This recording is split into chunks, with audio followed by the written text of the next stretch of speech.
Thank you, everyone, for coming and taking time out of what I know is a super busy schedule here for everybody, whether you're walking the show or whether you're exhibiting. And we're going to dive into some fun topics today around package design. And I'm Adam. I'm the founder of Nucleus Maximus. I think it's maybe about time for me to get a professional bio shot done here. Been rocking this one for a while now. So maybe we get that on the calendar here when I get back. But yeah, I'm Adam. I'm the founder of Nucleus Maximus. We're an agency hailing out of Boulder, Colorado. Anybody from Boulder in here? Oh, cool. Good to see you. We're always very well represented here. I feel very at home when I see familiar faces out here in Anaheim.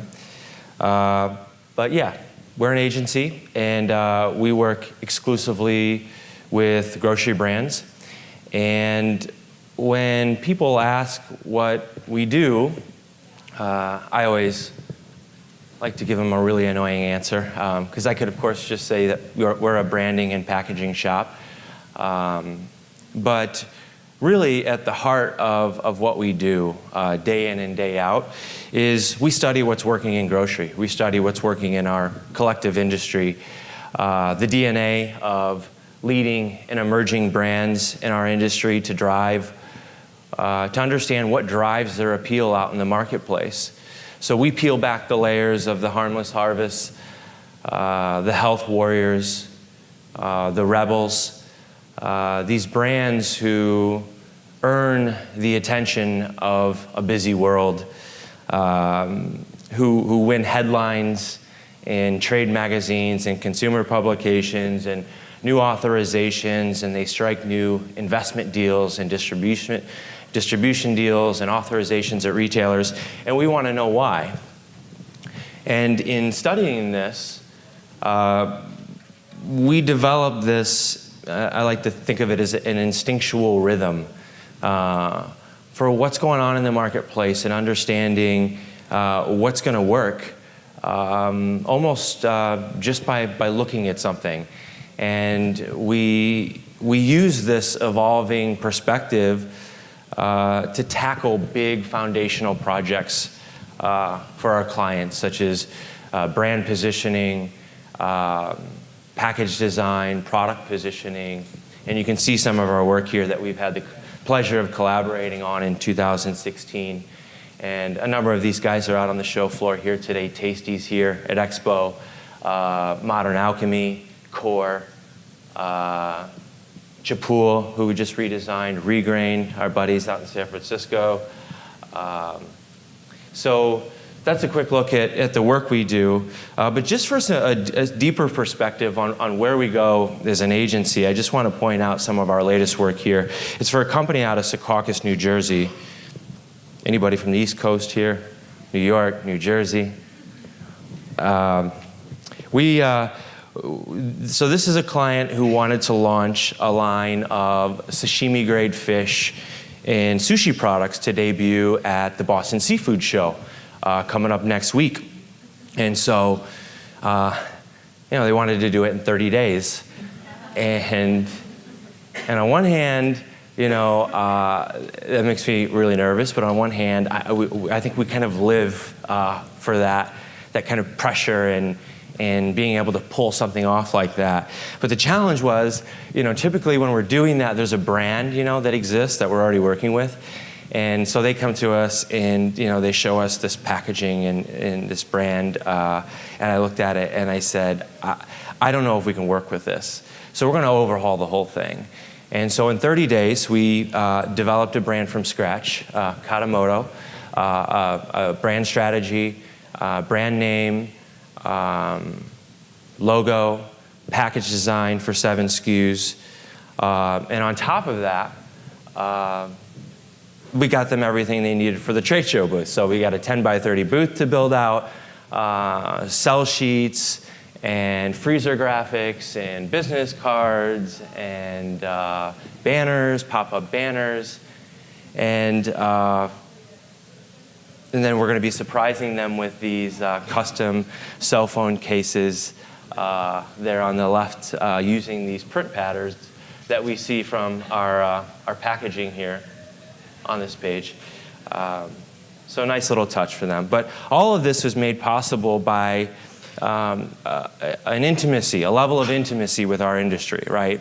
To be able to understand what do we need to do to put into a sales sheet, or what do we need to do to put together a real strong presence at a trade show booth. And so our commitment to the industry helps shorten that learning curve. And when I say all of this was made possible by that, it's also wouldn't have been possible without my team here too. Danny, who's in the very front here, and Nick sitting next to her. Wave your 30 days, guys. I think this is a world record. Can we give a little round of applause here for this beautiful work? But seriously, it was a lot to pull off, and I think this is the first time I've seen Danny sitting in a month. So it's good to see. But going back to this concept of us studying these other brands in our marketplace that I'm sure many of us are familiar with, what we find to be true every time when we look for indicators of what's going to work out in the marketplace and what isn't, is that, of course, they all have great products, right? Great products are the price of admission. And I imagine everybody in here is convinced that they've got something timely and worthwhile to show at Expo. But yeah, that's expected. What we're finding that's distinct about these companies is that they're better at communicating what they make and why they matter. They all bring dynamic brands to the marketplace. They're brand-centric thinkers, and they create extra layers of engagement beyond this transactional product exchange where they're engaging in people's lives, they're talked about, they're written about, they're shared. And this builds, why is this important? Why do we always talk about branding and brand building? Because when you think about the volatility of our marketplace, right, and the never-ending inundation of new products and new competitors and sensitivities to price and retailers who want their margins, and it's a customer's affinity to a brand that helps build in these layers of insulation against all of these other market factors. And of course, we see these leading and emerging brands investing heavily in those relationships with customers. And of course, they're also all invested in putting together the best packaging they possibly can at shelf. And the thing that's really cool, and I think that separates these brands, is that not only are they convinced on the impact that packaging has on their business, but once they put it out, they continuously reinvest in it. They're continuously tweaking it to make sure that it's as good as it possibly can be, and that it's fine-tuned to win sales at shelf. So, and when you think about these first couple of points too, and better at communicating what they make and why they matter, and leading with great brands that they take out into the marketplace, packaging is the convergence of these two ingredients. It's this blended art of branding and communication. And so today, my goal is to help you walk out of here with, at the very least, a tip or two, or a new philosophy, or a new perspective on how to look at your packaging and what it needs to do to win sales. And so this discussion, when I think about, where we start this discussion, I thought about it and I just figured that we needed to start with a good, long, hard look at my fridge. And this is my fridge in all its glory, raw, unedited, for your viewing pleasure here. And I know you all have questions. You're thinking probably, how OCD is this guy? All his labels are pointing outward. Who lives like that? I swear it's not staged. And this Applegate here in the deli cooler here, it looks like it's trying to escape. But the and then the other thing too here, we got almond milk and we got whole milk for all of you who are really digging in here, I drink almond milk and whole milk. I'm that guy. So I'm a target audience nightmare. But the question that we all have is how do we end up here, right? How do we end up in our customers' refrigerators and pantries and freezers and backpacks? And that's a challenge that everyone in this room is trying to solve. Everyone. And the truth is that there's a lot of variables that play into this. And this is a non-official list. But of course, there's nostalgia, right?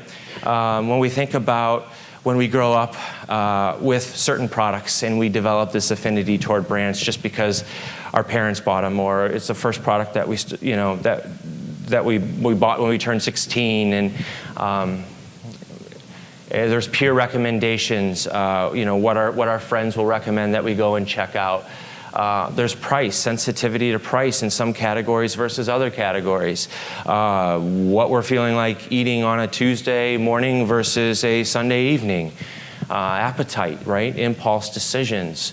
There's your brand's demo and marketing budget, which is going to impact whether a shopper would find you, discover you, try you, and take you home. How about just the sheer fact of you having your products on more shelves than other brands, right? Distribution has a lot to do with what products are bought and sold in stores today. And then, of course, there's packaging.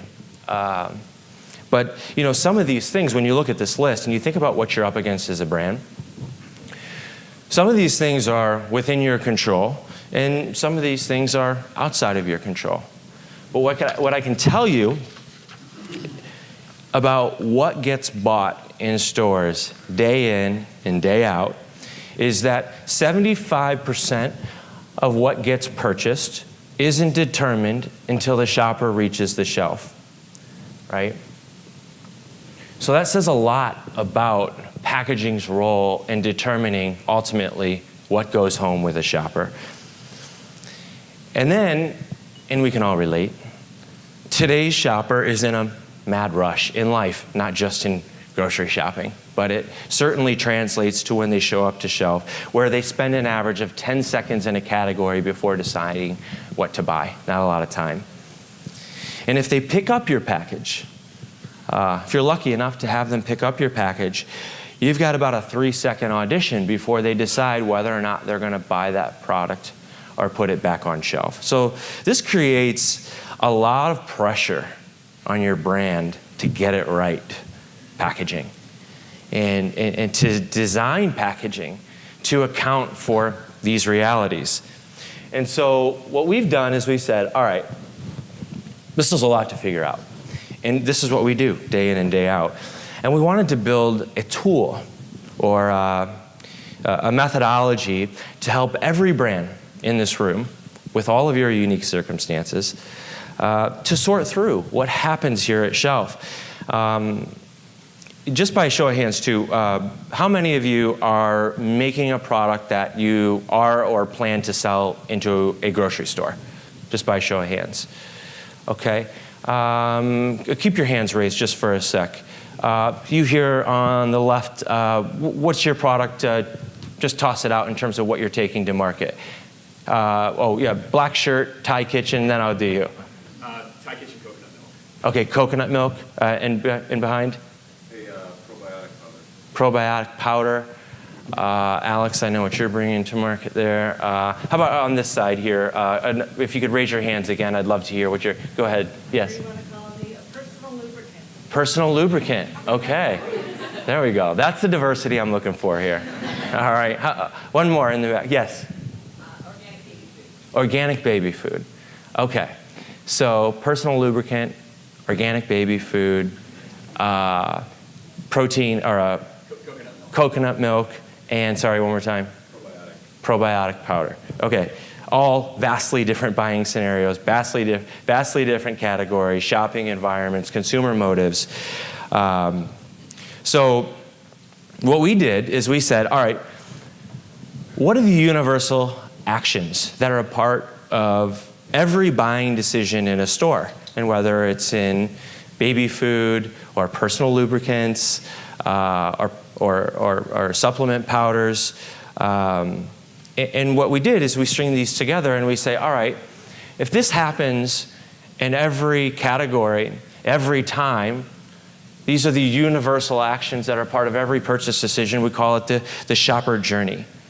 And when you analyze the common realities, actions, and motives that are involved in every shopper journey and purchase decision, you uncover a set of universal truths and guiding principles for how you go about designing packaging that sells. And so we've boiled down this the shopper journey into 3 phases and devised a guide that every brand here can use to make sure their packaging is optimized, at least on a foundational, fundamental level, blocking and tackling, to win sales at shelf. And that's what we're going to walk through today. And I don't think I could stand to listen to myself talking for 60 minutes, and I think we have maybe even a little over 60 minutes. So I'm going to try to save plenty of time at the end for Q&A, and we can dive into each one of your maybe personal situations, and we can dig into some details there and help in any way I can. So please also, and this presentation, I think from what I understand, it's not going to be available for like download, but there'll be a video of it. So I'm sure New Hope will be great about providing a link. But also, I'll have my email at the end of the presentation, and feel free to hit me up, and I'm happy to send you the link to the presentation. All right, so write down any questions you have too. I'd love to hear any kind of brand-specific questions that pertain to your situation as well, and we'll do our best to talk about them together at the end of the presentation, all right? So let's buckle up and start at the beginning. Phase 1, winning the eye by creating contrast at shelf, all right? Contrast is going to be a key word here. Think about it like this. The shopper's going to show up to shelf, okay? And before they buy anything, what are they going to do? They're going to cast their eye toward the category, typically at a distance of 3 to 4 feet away. It happens every time when somebody shows up to buy a product in a category. Now, of course, there are these, mechanical purchase decisions, and I kind of have that. Mine's in ice cream, where I kind of have 2 brands I go to every time, and it's just really hard to break me out of my routine. We call these mechanical purchase decisions, where I turn the corner, I pop open that freezer door, and I grab what I always get, and I take it home. So these are the exceptions, but generally speaking, this is how every purchase decision is going to go. So what's the powerful thing here is that almost everything that's in front of them in a category isn't going to be noticed. And so this reveals a very simple genesis for every sale. Simply, it's being noticed. And so that's where this idea of contrast comes into play. And I want to walk through 4 ways your package can stand out from the rest and jumpstart this sales process, all right? So the first one to start to think about incorporating into your package design strategy is big, iconic visuals, right? Go big or go home. The simplest way, right off the top, is to short circuit the sales process is to own the largest visual in the category, like Kashi here. Okay, and whether you go as big as Kashi or not, that's obnoxiously big. But whether you go that large or not, here's what to keep in mind. When confronted with a sea of graphic clutter, the eye is looking for stimuli that it can zero in and focus on, right? And this is a really subconscious thing, but it's truth. It's physiologically how we work. And so small design is, when you think about small design elements, smaller words, smaller graphics, this is way too easy for the eye to overlook and look past. But big, eye-grabbing graphics that break through the clutter, think about it as you're offering a landing spot for the eye, okay? To set on and rest on and focus on. So use fewer design elements and assign one big icon to build your packaging around. All right? And then I want you to think about what your visuals should symbolize, okay? If you're gonna give it all of this real estate, this valuable real estate, you should start thinking about what you want to convey to shoppers at this size. And with Epic, I always love using Epic as an example. They were introducing a radical new concept to the bar category, right? This idea of animal protein-based bars. And so they put this unexpected visual of a buffalo on center stage. And it created this element of intrigue in the category when it launched. And it told people what the product was, too, at the same time, right? That we've got something very different over here. And the other detail, too, is that in honoring these animals with these really beautiful illustrations, the brand, just through this visual, starts to tell a story instantly about the integrity and the care and the craft that went into making these products. And so this is all really powerful stuff. But really at the heart of it was, most importantly, is that they went big. They designed to win the eye. And this is not a lot of real estate to work with here. This is very small real estate when you compare it to a cereal box in the cereal aisle, right?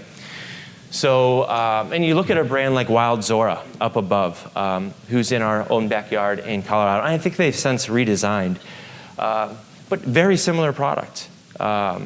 Animal-based protein bars. But look at the difference in just when you think about that instance of when a shopper turns the corner and you think about the mindset of a shopper and how they scan the category, which one is geared to draw the eye toward them. So another way, too, to win the eye with big, iconic visuals, let's not forget words, right? And we've seen this from brands like Boxed Water is Better. How many of you guys have seen Boxed Water is Better, right? So blank white milk carton with black bold lettering on it. And that's all that they design on their packaging. And this is a little different with Tada, but they're one of my favorite examples to use. And I don't know if you guys have seen these guys on shelf. They're exhibiting here at Expo down in the basement. Really, really good falafel for a store brand especially. And they stuff it with hummus. It's incredible. But definitely check it out if you get the chance. But what they did is they built their packaging around this bold, expressive logo that's literally the largest font in the category. So whether it's the largest visual or picture or product image, or it's the largest statement or headline or logo, words, that's where you want to start to point your attention here to jumpstart that sales process. And it's not just about size, right? There's this emotive appeal to the lettering. There's this exclamation point in bold colors. It's asking for you to look at the name, to register it, to remember it, and to recall it. Give people something to remember at shelf.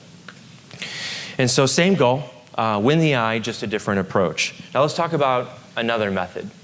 Visual relief, right? Now here's what we run into with most clients. And this is starting to change, but most brands just instinctively can't help but to fill space with information, right? Everybody's got a lot to say about their products.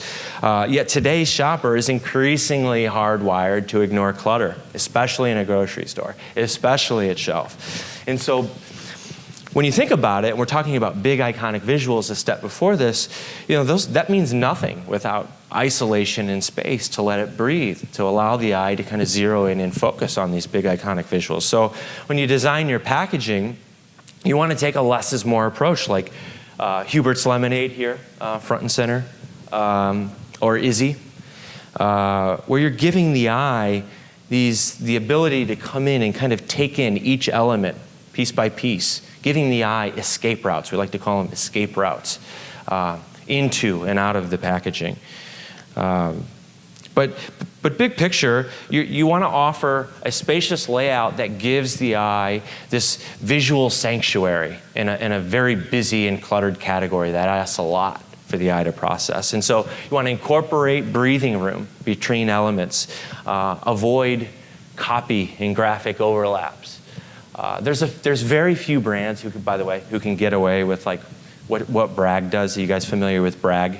Apple cider vinegar. I mean, heritage brand, They've earned their keep. They've earned their following. Of course, Dr. Bronner's, right? Where there's a lot of design. There's a lot to say, but that's because they're Bragg and they're Dr. Bronner's and they're distributed all across the country, and so retailers aren't going to stop carrying them. But if they were to start today, I think most people in my position, most agencies, would maybe have pause or hesitation about taking that type of approach. But generally speaking, that's a good rule to follow. Another thing, border patrol we call it, but stay away from designing to the edges of your packaging. You want to give the eye the opportunity to come in and out of your packaging, and combine related call-outs and claims and certifications into lockups to where the eye can come in, get a couple of quick points, and move on. All right, so let's take a closer look at visual relief in action here. 2 examples, right? Namaste and McDougal's, soup in a cup. All right, who offers a more attractive layout? You've got Namaste, who's has logos and copy and design elements layered over product imagery there on the left. And you got McDougal's on the right. It dedicates space for the brand, for the product name, for the product description, for the product imagery at the bottom. Everything's got its place. And this creates a lot less work for the eye to process. And when we start thinking about, it sounds maybe trivial in some ways, but when you start thinking about 10 seconds in a category, right? This is how you design with efficiency to help appeal to that shopper's mindset and their reality, right? Let's look at another example. Quinn in Newman's Own, right? Newman's is designed to the brim. They've got copy and call-outs in every category, in every corner. Bold colors on top of bold colors, right? I think we could probably all look at that and just, that looks like work, right? And most of the time when we're coming into a shelf set, we don't have time to work. We're looking to buy what we came for and move on. So Quinn, on the other hand, incorporates breathing room, right, around the perimeter of their package that creates this natural focal point to the center that helps the shopper move right through down the center of the package where all the key product information is. So another good example there to keep in mind. So visual relief in a nutshell is consider the shelf environment, all right? Look at your competitors' packaging and look around and see if there's an opportunity to offer up the most spacious layout in the category, all right? Huge opportunity there. Let's look at a third way to win the eye, color, all right? This is a competitive decision. It's not always an artistic or creative decision, right? The eye, think about this, when we go to shelf, what are we registering, really? We're registering images, shapes, colors.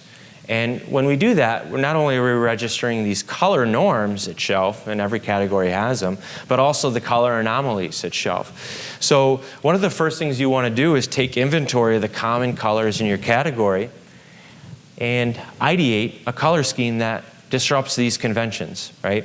So here's an example of a brand that leaned on color to win attention at shelf and draw the eye in. And if you look across packaging in the olive category, right, you're going to find different hues of green. You're going to find white backgrounds, earthy tones. But Mediterranean Organic here, they take a boldly different approach to color with vibrant purples and oranges and pinks, a very unexpected approach. And it was really interesting, too. The other night I was doing a Google image search of their packaging and their evolution. And they've always kind of played with these colors, but it used to be, I think, this backdrop for their logo. And what they did in their next iteration was use it as more of this stronger canvas to pop at shelf. So they started with these bold colors, but then they started to increase the size of it, which I think is really effective. And when it comes to color, I think that toward that end, too, that idea of how you scale, how do you use color, I always like to refer to Angie's popcorn, right? And we've all seen them. So it's not just about the colors you choose, it's how you use them. And Angie's, what they do is they put together these punchy color combos that work really well together. But I think that their secret lies in creating this billboard effect of color, where they go from top to bottom with this full wall of color that allows everything this contrast effect to pop off of it. So whether it's words or visuals or claims or callouts. So what you want to do, take inventory of the color cues in your category that define your category, and use your packaging to flip those color standards upside down. All right? Last but not least, in winning the eye, think about structure, right? Just like color, the eye registers shapes its shelf. And not only is choosing a packaging structure critical to helping you stand out at shelf, but it's an opportunity to tell a unique story about your product and what it offers, and quickly, without really any words being exchanged. Califia, right? Sorry, I always get that wrong. Califia. The structure norms for nut milks, where they were selling, were these corrugate, boxy cartons, not a lot of romance to them. And so what they do is they come along and turn those structure standards upside down with these beautiful rounded shoulders, these carafes. But what that does is it drives attention at shelf. And you can see very clearly here in the picture what a distinguishing shape can do for you in your category. But it helps convey differentiation in the product too, that there's something different for sale here, there's something different being offered, and that there's maybe a more premium value proposition, all just from moving to a different shape. So most brands will choose a package based on what's available, stock molds, stock cartons, stock boxes, and that leads them, when you think about what that does, is it leads you to the same old packaging molds that your competitors use. And what is that saying about your product? When you're here and you're talking with me or people on the show floor, we're talking about how different our products are. And so look to structure. If you're in a commodity structure, think about what that's saying about your product, and think about what it could be costing you at shelf. And that's why you start to see brands like Harmless Harvest and Califia going and investing at a certain stage. It's not for everybody right off the top. Of course, there's minimum print, packaging runs, and it can be costly, but it's definitely a valuable tool. So to conclude phase one, right, winning the eye, we think about that shopper, turning the corner, taking in the shelf set at a distance of 3 to 4 feet away. We haven't committed to anything yet. All we're looking to do is to flash them something that is more likely to grab their eye than our competitors next to us. And the ways to keep in mind, use big, iconic visuals, ban clutter, introduce new color standards to the category, and pursue structural innovation. And really, though, I want to add this very late in the game here because I thought it was important where to start. Just to reiterate where you start, it's not at your office, okay? It's at shelf. And you're taking things in. You're turning your own biases and your blinders off, okay? And you're going to shelf and you're going to look at it from a hurried shopper's perspective, all right? So when you go in and you've got this tool to help you kind of, all right, I'm going to reassess what's in front of me. Already, you're looking at it from an inauthentic perspective, right? You want to almost come at it from, phones blowing up, kids pulling on your pants. You got a cart in front of you. You're trying to make a purchase decision, about 10 seconds, and you're scanning the shelf. All right, just look at structure, look at color cues, figure out who's winning attention at shelf, and look for unique pathways for you to go in and disrupt that. All right? Now, let's talk about phase two, winning the heart by creating emotional pull at shelf. All right, so let's assume you created this contrast and you've struck this momentary attention at shelf and locked eyes with a shopper. What happens next? And I think if we keep it simple and we just break it down into simple terms, right? We've noticed something. Now what happens? Well, we move toward packaging that appeals to some sort of sensitivity that we have, some sort of emotional sensitivity. And we dismiss packaging that doesn't intrigue us or doesn't take us somewhere, doesn't move us in some way. So this decision to engage further is almost always based on attraction to something that appeals to our emotional sensitivities. And that's a huge facet of the buying equation. And if you're not accounting for it in your packaging strategy, you're really missing out on a big part of what gets bought and what gets sold in stores. So the question for brands becomes, what emotion, what meaning do we want to curate at shelf? And we always like to say design is the art of curating meaning, right? There's an intention that there's an emotion, there's something that we're trying to convince somebody of when we create, when we design. So to illustrate this point too, a good example here, Maya Kamal, who's also at the show here today, and Spicy Nothings, right? You notice how a quick glance at Maya Kamal starts to give you these feelings of authenticity, right? With these traditional Indian patterns that are there set off in the background, this ornate lettering, these bold colors that convince you that this is going to be a flavorful experience. And then on the left, we've got Spicy Nothings, a bit more of a generic representation of a product. We just get these kind of blank boxes. Not much going on with sophistication in terms of font selection, using a fairly generic icon in the pepper. I like the brand name Spicy Nothings, but we don't get that same emotion just instantly by looking at their package versus Maya Kamal. So give the shoppers something to go off of. Give them some sort of emotional olive branch that would want to bring them into your package. All right, and I want to point out an example too where custom design comes into play. All right, here we've got two brands, right? Motherlode and Schultz, and they're going at the same idea, right? Bold, fiery hot sauces, kind of masculine, crafted from humble, mountainous roots. Which brand wears it better though, right? We got Motherlode, who pulls it off with this custom fonts, distressed. We get this Pioneer with a pickaxe. It's weathered. We get these flames. We get this die-cut label, right? And then on the right, we have Schultz's, which uses this kind of basic outline of this mountain range, kind of a generic shape. We get this kind of juxtaposed idea of, well, there's mountains, but we're talking about gourmet, cooking sauces. Motherlode owns it and pulls it off in a much more authentic way. And so think about, if you're after an emotional connection at shelf, investing in emotional design. And to do that, you can't use generic visuals and ideas that have been done over and over again. You want to invest in custom artwork.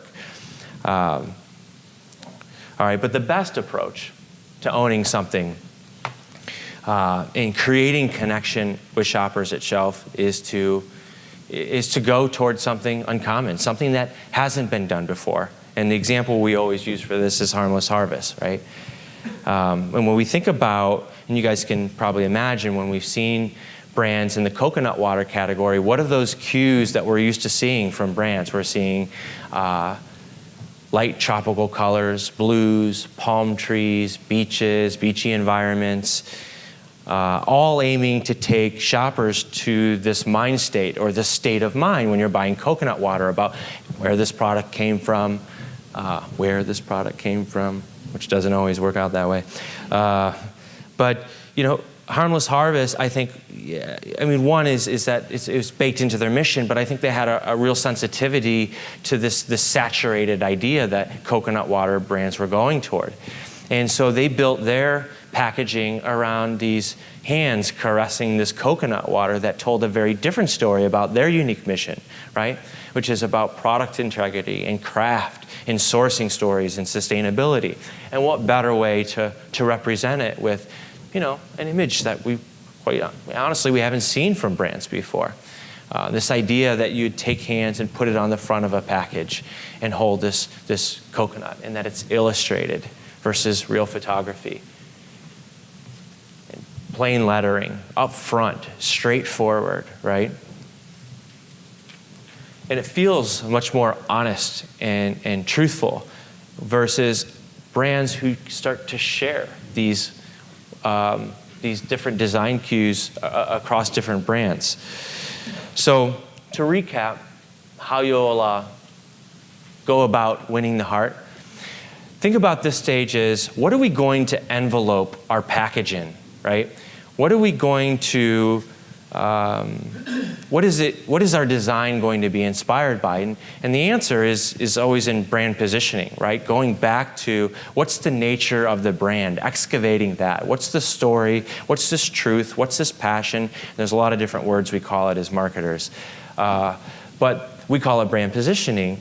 And you're going to understand what your brand stands for. It starts to become more apparent about what you'll actually design.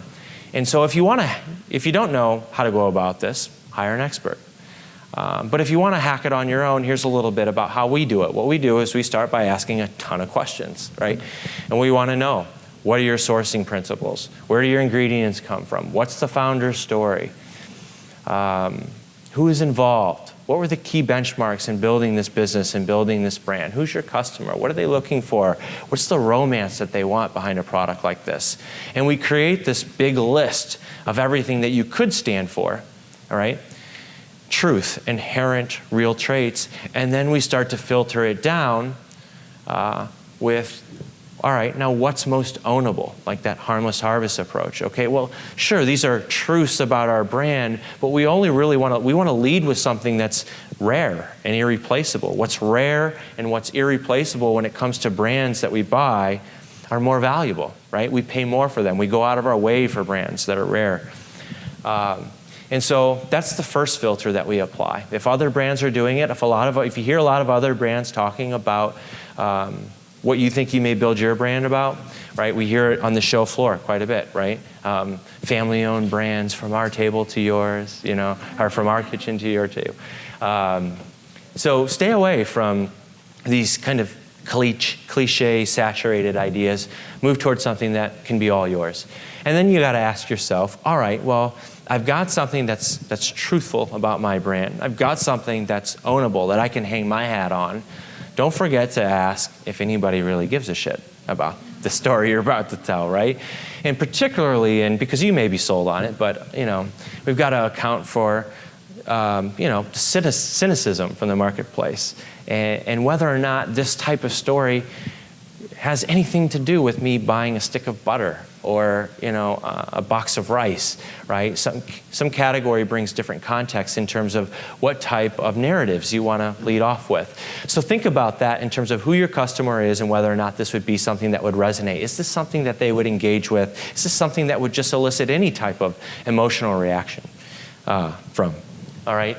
So, and then you run it through these filters, and you may have a couple of ideas, and you want to choose one. Focus is key. Figure one story out to tell about your brand, okay? Because not only does that bring consistency and focus to how you operate on a trade show floor, or when you're doing a demo and you're telling somebody about what your brand's all about, but it also brings focus to us when we design your package, right? You think about how many of you have led design projects, maybe with your designer or your agency, where you're saying, oh, I'd like it to do this. And then what if it also communicated this? And that's where design starts to get convoluted. So we really like to think of it at Nucleus, we really like to figure out one design theme that we're going to build around, and then we'll get into some diversity within that design theme, okay? But that's where it helps, right? Because you're thinking about, all right, I have this idea. Now, how am I going to translate it into iconic design? And so once you have that theme, all of these ideas for what symbols that you should put on your packaging starts to come to the forefront very naturally, right? Pattern work, icons, all those little juicy details of colors and fonts. These are all very intentional decisions that should be going toward evoking this emotion, right? This emotional exchange and reaction at shelf. It all has to add up. And I like to always make this point too, to try to ignore the first ideas that come to mind, because this is going to be a collaboration between your ideas, right, where you're coming from and interpreting this as the brand, and our jobs as an agency to help translate that. Together we want to write down kind of what are those common symbols. Well, it could be a palm tree, right? Or it could be a mountain range, or this pioneer with a pickaxe. But then we want to start to think about, all right, well, any of these cues overused to where it's not going to resonate anymore. It seems generic or cliche. And always aim for custom and clever in this space, all right? Cool example here before we close out this section. This is a client of ours here, Core. They're also exhibiting here at Expo booth. They're at the Marriott 812. When I met Jordan, this is his package that he had here on the left, okay? And great product, all passion. This guy, imagine, I want you to picture Jordan. He's this 6'4" Parisian surfer out of Malibu, young guy, very energetic about what he does, very passionate. And when I saw his package, I'm like, Jordan, all of this beauty and all of this romance that's kind of baked into you and where you are and this kind of your vibe and what you're all about is totally missing from your package, and we don't have any of this emotional exchange that we're talking about when I look at it. And so I always felt like it was kind of static, kind of cold, and really basic and unforgettable, not a good place for a brand to be. And we have literally about, when we're going into the redesign, we have about this much space to work with. This is a 1.7 fluid ounce bottle, right? So about the size of my thumb. And so we don't have a lot of real estate, and I'm thinking, all right, I'm cruising around Malibu, hanging out with Jordan, and I'm like, you gotta have something here. And then we've got something very natural. We've got these chill vibes, right? He's just, when you think about what it's like to spend time in Malibu and walk the beach and hang out, time kind of slows down. And it's just because it's kind of West Coast, right, idealistic mindset. And so we built it around that. We built it around this kind of Malibu state of mind. And we'd have very little room to work with. And Jordan just continued to insist, that logo, Core, I want it big, I want it big. I'm like, all right, Jordan, we're gonna work with you. But you're not, now all I have is this space down here. But what we did is we wanted to work with these wavelengths, right? That would give this idea of this kind of coastal regionality, right? This sense of origin, but also these kind of vibrational, chill vibes of the brand, right? And we think about what it's like for us to be around water or to soak in water. And just with a very simple icon, we were able to capture that and bring all of this new meaning and energy and motion to his packaging. All right? So that's winning the heart. Let's move into the final phase, right? So winning the mind, appealing to the logical side of the buying process. And so along this, just to recap a little bit, when you think about, and all this is happening so quickly in real time, but along this shopper journey, you've created striking contrast at shelf to draw the eye toward you, right? And then you've offered up this emotionally attractive brand aesthetic that elicits this reaction to where they come in and want to pick up your package, right? And now it's time to close the sale, and you've got about 3 seconds, right? And so it comes down to who's most efficient and effective at communicating to this hurried shopper. And so when you think about this, you've got a shopper who is completely overwhelmed at shelf, and you've got 10 seconds in a category, and they get about 3 seconds holding your packaging. And what they're looking to do is to quickly find what they came for, right? So as a brand, we have to start to train our mindset into thinking, how do we give them the information they're looking for? And we're trying to balance, and hierarchy decisions is really about this balance between what you want to convey as a brand and accounting for what that shopper wants to be finding from you. What do they want to see first, second, and third? And that's what we refer to as hierarchy, is simply what is a shopper going to read first, second, and third on the front of your package? And there's a distinction here too when we talk about the PDP, right? The principal display panel, the front of your package. when we talk about this stuff, product communication, we're only talking about the front panel, because we're not going to assume that that shopper is going to mosey on over and whistling and take their time, take your product off the shelf and say, let me just see everything I can learn and read about this product by turning over every panel. We've got to feature the most important selling features and attributes on the front. So generally, the shopper wants to know 3 things when they've zeroed in on a package. They want to know what the hell the product is. They want to know how it fits into their life. How do they use it, right? And what are the benefits of buying it versus another brand? So make sure on a fundamental level, if you just generally follow this philosophy, you can build a hierarchy that taps into what shoppers are looking for. But for each one of you, your category is going to come with unique context, right? Every category comes with unique context in terms of what that shopper is looking for, what the category already curates. So you want to start there, right? What does a shopper already know when they come into your category? And what are those keywords, what are those buzzwords that they need to find to quickly determine whether or not they're getting toward what they're looking for?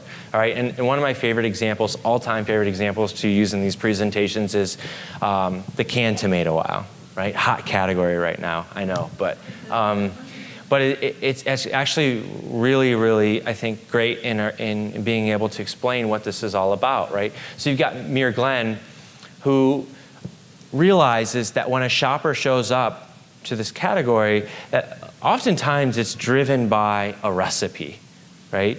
And here's where we get into shopper insights a little bit. And it doesn't mean that you need to go and do all this tremendous focus group research and such. It's just, generally speaking, what do we know about our shopper when they're coming in and shopping our category? And when you think about canned tomatoes, you're thinking about a shopper who is looking for a particular variety of tomato that's going to go into a salsa or a stew or whatever type of recipe. And so Muir Glenn knows this, and tomato, of course, is assumed because the category is communicating that, right? We got maybe 5 or 6 different brands, and it's a pretty significant shelf set. And we know what that category looks like. So what they do is they deprioritize tomatoes on their packaging, and they boost up the variety. And look at what they did here too. I always love this when you get to shelf and they've got their old design and their new design on shelf at the same time. It's being phased out. So it's perfect for presentations like this. But you can see where they transition, right? And think about it too like this. Your category leader is not making a move on their packaging, especially when it comes to hierarchy, without some sort of research, all right? So you can deconstruct a lot about what to do with your hierarchy by looking at the category leader. And don't follow everything, but just in terms of what can you take away? What are the takeaways? And here you can see that Muir Glenn, I think they did a fairly decent job before in just giving diced tomatoes the variety of their product, this isolation, right? But now they go and they take it and they create these really efficient lockups, right? Where you're going to get the brand, Muir Glenn, organic, diced tomatoes. And it reads very efficiently, right? They only ask the eye to take in really one section of the package design. And you get this certification and call-out lockups right here. All right? So a lot of tools there to apply to your packaging. The efficient lockups, figuring out what that number one word is that they should be seeing at shelf and building around that. All right. So also you want to think about, you want to be selective, right? If you start with a list of everything that you could talk about on your packaging, start to think about from the standpoint of what's the least that we could show a shopper to help them understand what's for sale here. All right. And start there. And then if you have to add a few more points to that, then go ahead and do that. Stonewall takes that approach, right? And if you look at their varieties, cinnamon apple jelly, wild Maine blueberry jam, fig and ginger jam, they've got really exciting varieties. And that's one of the, I think, their key distinguishing parts in the category. And so they lead with this exciting flavor on the front of their package, of course, and surround it with space. But that's number one in their hierarchy. Number two is brand, number three is standards, and they close it at that, right? And they lean on their package to tell the rest of the story about where their what goes into their products, this kind of homemade vibe, right? Made in your own kitchen. The art does the rest. It does the rest of the heavy lifting. But if you look at St. Dalfour below, right, and you think about a shopper who is often coming in and looking for SKU variety when they shop the category, it's not as clear as what we're seeing out of Stonewall Kitchen. And they've got a lot of great things to say, but I think they could consider an approach where maybe they start to use headlines that tease what this brand is all about and start to feature some of that packaging on the back. All right.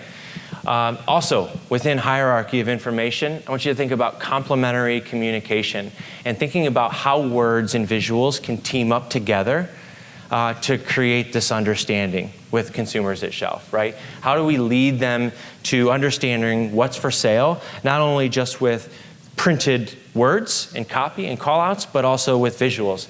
And they, of course, take a major less is more approach. I think Forager believes that there's beauty and efficiency, and I would agree.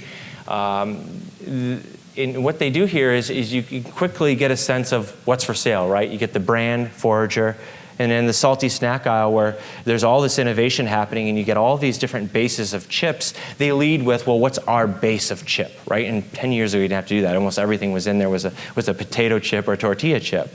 But now it's become very taxing for the shopper to shop in this category and to figure out what's in front of them. So Forager knows that, and they lead with roots, greens, and beets, which would not tell us a lot about what the product is if it weren't for these visuals, right? That start to tell you a little bit about the texture, thickness, shape, and we start to maybe draw some associations toward a tortilla chip in terms of how it would deliver. And so with very, very few words, they kind of lean on the shopper's intuitiveness and ability to cognitively put things together at shelf just by leading with fewer elements. All right? So last piece of winning the mind in hierarchy. This is where box water is better shows up again. But I want you to think about really, and this is in almost every conversation we have with clients or people who were just feeling out a little bit is thinking about what the challenge is. What's the learning curve for a shopper in your particular category, right? How do they know how they're going to use this product already? And that starts to affect where you lead off in your hierarchy and where you're going to start the conversation, because the way that we build this out most times is brand, product name, SKU variety, and product features and attributes. And that's traditional hierarchy. And not every package will call for that, right? Like box water is better when they showed up in the category. They had to convince somebody to change behavior. They had to convince somebody that a plastic bottle is not the way that you have to drink your water. And so they lead with that on the front of the package, and they've stuck with it. So some examples of when to buck to move away from or consider moving away from traditional hierarchy. You have an entirely new concept. You have a new solve for an old staple or tradition. Frau Fowler, I don't know if any of you guys were at the Pitch Slam, right? But this is a really cool company out of Boulder who makes a tooth powder that would essentially replace toothpaste, right? And so you think about the day that their product shows up to shelf, how many people are coming into the category and looking and just mechanically going toward anything that's in a rectangular box and looking for paste. And the job that packaging has to do to signal to people, hey, when you brush your teeth, you should be aiming your attention over here in these tins of tooth powder, right? So that's packaging's role. That's packaging's job to do that. So products that come with a learning curve, when you're, as I said, having to change minds and behavior, and also when everybody uses the same hierarchy in your category. That's an opportunity to flip things upside down. All right? But big picture, how you're going to do this on your own, and you could start doing this tonight in your hotel room, if this is really, I think, something you want to solve for your packaging, is list everything that you could say. And it's kind of like how we do the brand positioning too. You just start with lists. Start with a whiteboard, list everything you could say about your brands, your products, your attributes, and then set a hierarchy of what you think that shopper should see first, second, and third. And then once you have that, now we can start getting into how you should say it, right? What are the choice words? What are the romantic copy points that we want to incorporate? How can we create lockups? How can we use visuals to communicate some of this and start to put together a game plan for how you're going to weight and space things accordingly? So it's not just what you're going to say. Hierarchy isn't just what you're going to say. It's how you're going to space everything, how you're going to treat everything. All right? So there's a list there on the left, right? And you think about everything that has to go into a package, right? You've got to have your logo, your product name, your SKU variety, your principal standards and benefits, your hero ingredients, your flavors, your statement of identity, your net weight, and that's before we get into all of these other talking points below. So get a list going, start there. And again, look at your packaging from the perspective of a hurried shopper. Are you asking too much of their attention span with what you're communicating on your package? What motives, expectations, biases are they bringing to the category? And that's a good combination of words there, right? What are their motivations when they show up to shelf? What are they looking for? What are they convinced of already? What are they not convinced of already? All right, and then again, hack the category leader for insights about how you might want to shape and inform your hierarchy, and continuously optimize. We see this all the time, and we do it ourselves. We're not going to pretend to be perfect, right? Especially with clients who have new products that are talking about very new things with shoppers. We're going to launch your packaging the first time. We're going to go out, we're going to do some demos. You're going to be at Expo West, and you're going to start to fine-tune how you think you want to describe your products. And you want to start building a list for how you might adjust your hierarchy or your messaging or your product descriptions. And you see this all the times with leading brands in our space. They continually iterate how they talk about their products. All right? So we'll skip that one for now. Tasty is another client of ours here exhibiting at the shelf. We did a redesign for them, and it was really built on hierarchy. But just to recap what we've covered here, and again, it's crazy to think of everything that we're talking about happens from this moment that that shopper turns the corner, and they start to analyze the shelf set, and they're doing it at a distance of 3 to 4 feet away, right? And everything with your packaging becomes about creating that contrast to draw the eye toward you. And then the second piece of this is, now that you've locked eyes, what are you showing them that would make them want to move toward you? And we saw examples, right, of spicy nothings and brands that use generic or commodity design, like what we really like to call it, versus brands who use custom, ownable, and expressive design. That's what brings somebody towards you to spend 3 more seconds with your package. And when they hold your package or when they're studying it one-on-one, how quickly are you communicating to that hurried shopper who just wants to quickly make a purchase decision? All right? So that's it. It's that easy.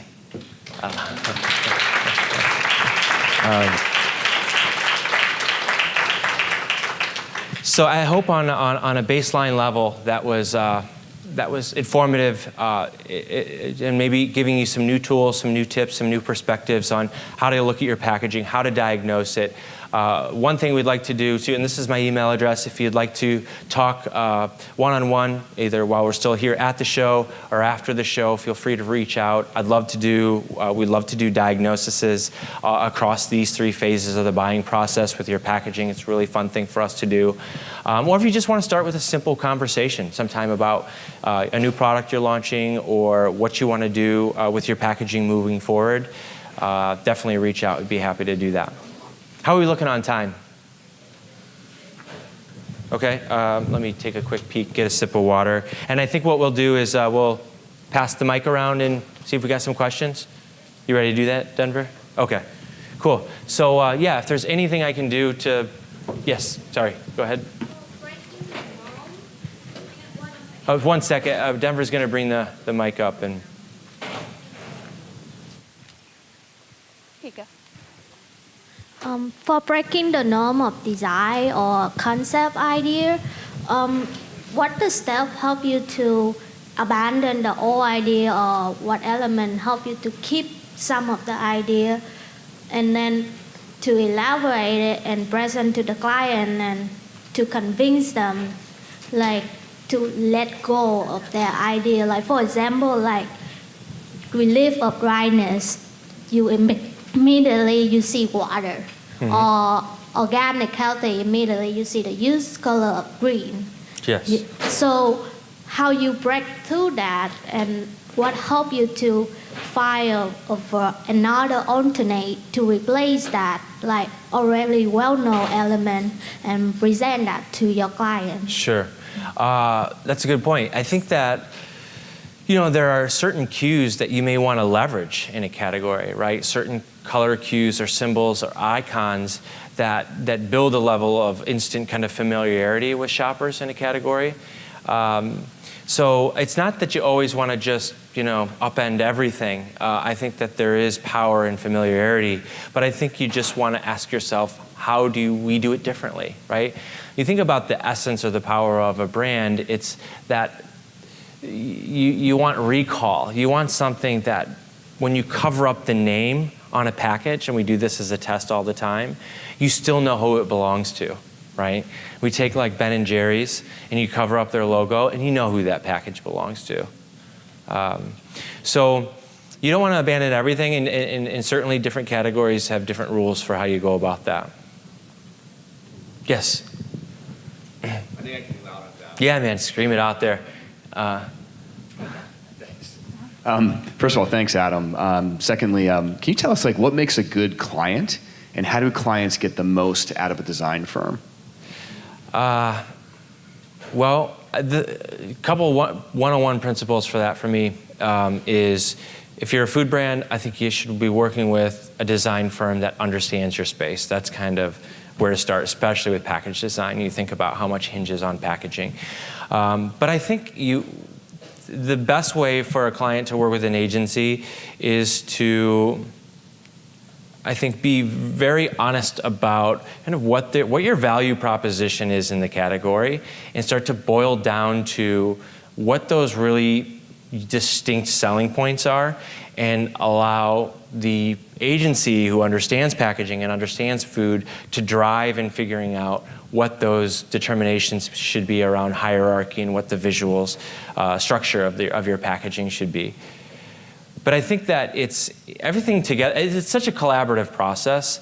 I think so much about getting buy-in and alignment from the client along the process. A lot of times agencies like the big reveal, and we like to work hand in hand with our clients through each step. I'm sorry, just a little bit of a follow-up. Sure. Flip it. Are there things that make a bad client, or pitfalls that like clients should avoid when engaging design firms? Yeah, I think that when it comes down to personal, we need to remove subjectivity from the design process, right? And so what you really need, to all in all, is you need an agency who can come together and say, this is where we think we should go, and here's the rationale behind it, right? Here's the justification using kind of the shelf environment or our competitors' packaging strategies as justification for getting alignment with a team, because we all have our own personal tastes and biases in terms of what we should design. And so the way to get people on board is through these kind of universal truths about what we should be going at shelf. Hopefully that helps a little bit. Yeah. Oh, sure. Yes, go ahead. In newer research, it shows that the company behind the brand is of very big importance. People tend to trust the company behind the brand more than the brand itself. That's what, at least I'm from Europe, that's what it's shown in Europe. So therefore it's very important that the company itself, I think, has to be somehow incorporated in the design of the packaging. Sure. What do you think about that? And Well, how can you accomplish that? Can you maybe distinguish what you mean between company and brand in terms of how it shows up on package? So if you have the brand name, that's one thing, but then the name of the company or the reputation of the company is very important. Mm-hmm. So what people are looking for, if it's a really sustainable company, how they treat the workers, how they work in the environment, and all those kind of things. Where do they produce the product? How do they produce the product? Where they get the raw materials from? Sure. Everything what's important for the company itself. And then this company has different brands, obviously. So how do you incorporate the company which produces the brand in the packaging design? Well, we typically don't. I mean, to be honest, I think that, really what we're trying to do is get the shopper to focus on one brand, right? One company that's bringing you this product. And so we're not doing anything with kind of dual, here's the company, here's the brand brought to you by this company. I think that shoppers that I think are very involved or very informed, especially in the natural food space, I think understand kind of who's under the portfolio of like Hain is an example, right? Or who gets acquired by these larger brands. And I think that's where that comes into play more so here than maybe in Europe. But yeah, when we're developing packaging, it's to feature essentially the most familiar name, the brand that customers would know. But those principles, those underlying principles about that the company operates off of can still absolutely make an appearance on packaging. And as we're seeing, it's not just the product and features and attributes that swing purchase decisions. It's a company's standards and ethics and mission beyond that product that they're selling. And we, for instance, let me just show a real quick example here. I'll go way back, or maybe I can go to the front. I got a bunch of extras. But Good Spread is a client of ours, okay, who makes kind of like a here it is, a one-for-one peanut butter, okay? And we think about how quickly shoppers want to make purchase decisions in a category and how many words we can use to convey this. Now, we could be talking about, this bar saves lives, takes that approach.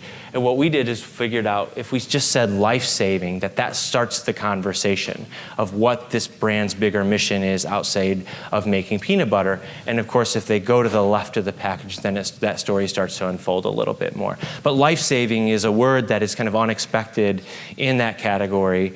And one we quickly identified as an opportunity to start that convo without just having to talk about, hey, peanut butter for sale here. Yes? Oh, yeah, sorry, go ahead. Sorry. I know that this talk is specifically on shelf products, but is there any way that you can go into e-commerce or just like, I don't know, maybe refer me to someone that helps with like the e-commerce side of this topic? Sure, absolutely. I have a good friend in the industry out of Boulder, Marshall Hayes from Amplio Digital, who could speak at length about how to sell your products online. But very interesting topic, and I have a feeling we'll be discussing that very soon, maybe at the next Expo West seminar, about this new medium and how you sell products to people, over an internet connection.